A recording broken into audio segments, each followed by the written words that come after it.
Okay, for the purposes of this project, I chose narcissistic tendencies to test for a new scale. A little bit of history and narcissism defined. So, narcissism refers to a set of traits that include selfishness, self love, admiration, and manipulative behavior. Um, Narcissism was named from Greek mythology. The Narcissus was an attractive youth who saw his reflection in water and was enamored by it. So narcissism is named from that Greek mythology. Narcissistic personality disorder was characterized by grandiosity and overestimated sense of self, and was considered a disorder in 1980 and was put into the DSM-3. For the purposes of this test or for the purposes of this project, what I was wanting to study is narcissism, because there is normal behavioral traits to narcissism, and it's on a continuum and can go to pathological, going into like the narcissistic personality disorder. So it's fascinating, I guess, to me to see how we all have some elements of narcissistic tendencies. However, there is a point at which it becomes a disorder or pathological. Some types of narcissism: overt, grandiose is what you typically think of when you think of a narcissist. Extroverted, charming, likable, needs to be the center of attention, very positive and confident, and it's just loud and out there. But some of the downfalls of overt or grandiose narcissism is the fact that they can't identify with others, they can't empathize, they just lack any awareness of other people unless it's to benefit themselves in some kind of way. Covert or vulnerable narcissism is a little bit harder to detect because it's introverted, and it's rooted more in shame and dislike for, I mean, not dislike, but maybe interpersonal anxiety. And the covert narcissist tends to like diminish themselves so that they can receive recognition and admiration from others. And so it's kind of like a reverse type narcissism, and it's just harder to detect. So for the purposes of this test, I focused in on like leadership, empathy, body image, and need to be the center of attention. Leadership is something that if is more intriguing to me, because narcissists tend to make good leaders because they're confident and they're, like I said before, charming and just have a sense of dominance. However, that doesn't always equate to a good leader, because then they can't necessarily identify with the whole or the greater good of the company, or because everything is for self-advancement and it's self-driven. So for empathy and body image and center of attention, those who are higher on the narcissistic scale lack empathy and can't identify with others. And for body image, they just have a positive, like overly positive body image. And some studies have shown, like especially with the development of, or the advancement of technology, we've got selfie posting and social media. And so some of the studies that I reported about in my paper were just the increase and of selfie posting and the correlation of narcissism and selfie posting and body image. And and the needs for center of attention is also something that those on the higher end of narcissism, like they just drive and thrive as the center of attention. So for the purposes of this scale, the narcissistic tendencies, or my test, will demonstrate a high reliability.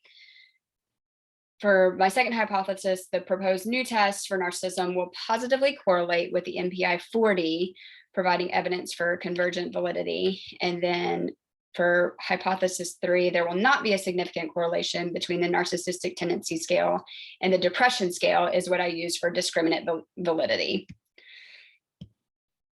So for my test, the new scale measures narcissistic tendencies in terms of rating the importance of leadership, self-image, need to be the center of attention, and empathy towards others. It was a 20 forced choice questions test regarding how they view themselves. Some of the questions, or like an example is, I like to show off when I get the chance versus I do not like showing off for attention. And so participants were asked to choose which one is more representative of themselves. For convergent validity, I use the narcissistic personality inventory. And this is a 40 question test consisting of paired statements. An example of I have a natural talent for influencing people versus I am not good at influencing people. High score indicates higher levels of narcissism. So for this same, for my test, the narcissistic tendencies test, a higher score would be given to the most narcissistic statement. And then I think it's a score of 1 would be for the narcissistic statement, and then a 0 would go to the less narcissistic statement. Same for the convergent validity test. A high score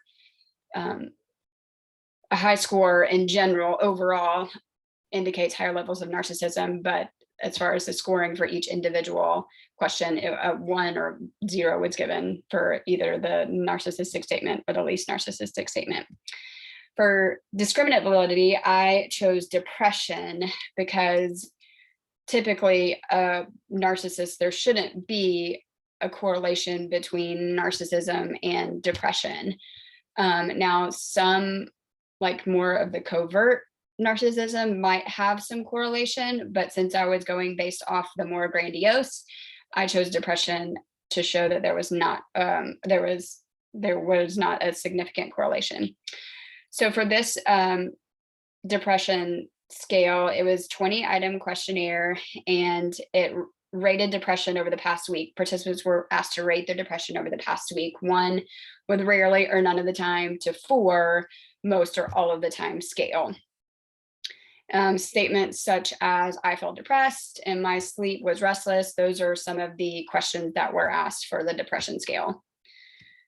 So for the procedure, I emailed out a web link to just a handful, 3 or 4 people. And then I also posted on Facebook with a post of just asking for help for a survey for a class. And it was shared about 4 or 5 times from my own Facebook post to other people shared my post as well. So I started with 204 participants, and then I weeded out those who either didn't complete the survey or they completed it in less than 1 minute. So I ended up with 172 final participants, ages ranging from 22 to 84, with a median age of 51 and a mean of 48, the standard deviation of 14.8. 78% were female and 21% were male, which is not ideal for me. I would have wanted to have a little bit better demographic or more evenly split male female, but that obviously is one of the limitations. 97% were white Caucasian, 1.2% African American, and then the remaining were either 0.6% for each of Native American, Hispanic, Latino, Asian Pacific. So for the internal consistency reliability for the narcissistic tendency scale, the Cronbach's alpha was 0.714. However, when I first ran the data, it was like 0.409. So that was not very reliable. I had to reverse score 4 of the items. And then once I reran that, I had to eliminate 6 test items in order to achieve the 0.714. The NPI, the Cronbach's alpha, was 0.849 reliability, and then the depression scale was 0.906. So all of them were reliable or consistently reliable tests. So these were the items I ended up with. So I eliminated 6. So I ended up with 14 items for my test. For the correlation matrix, it showed that there was reliability or correlation. There was a part of correlation between the NPI and my test. And then it showed that it demonstrated that there was not a significant correlation between depression and either the NPI or my test. So all three hypotheses were supported in this project. So for hypothesis 1, I did the Cronbach, or it did show internal reliability. And then for both the hypothesis 2, as far as correlating convergent validity and hypothesis 3 for discriminant validity, all three were supported through this test. As I mentioned before, limitations, I don't feel like it was a very good representation of a dynamic population. Having mainly white females, I mean, I guess if I wanted to focus in on that, that would have been fine. However, I was kind of hoping for more of a balanced scale of men and women, or even demographic wise, like a greater population, or just more evenly dispersed. Facebook is great. However, it just got me a lot of numbers and a lot of people to do the survey. It doesn't necessarily mean that that was a really great, it gave me a lot of numbers to work with. However, it would have been more beneficial if I wanted to, I guess, in future directions going forward, I would have chosen to maybe focus in on maybe narcissism and leadership, and focus in on maybe finding leaders of companies and then distributing the test to those to see how leadership and narcissism and leadership really, how it affects narcissism affects leadership.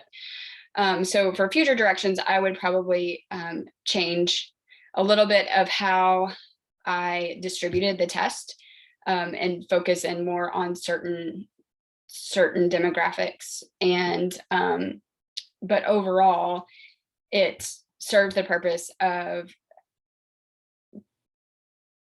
me having a positive correlation with studies of narcissism and reporting high on my scale, positively correlated to people who would score high on the NPI. And just some references for the tests that I used in this project.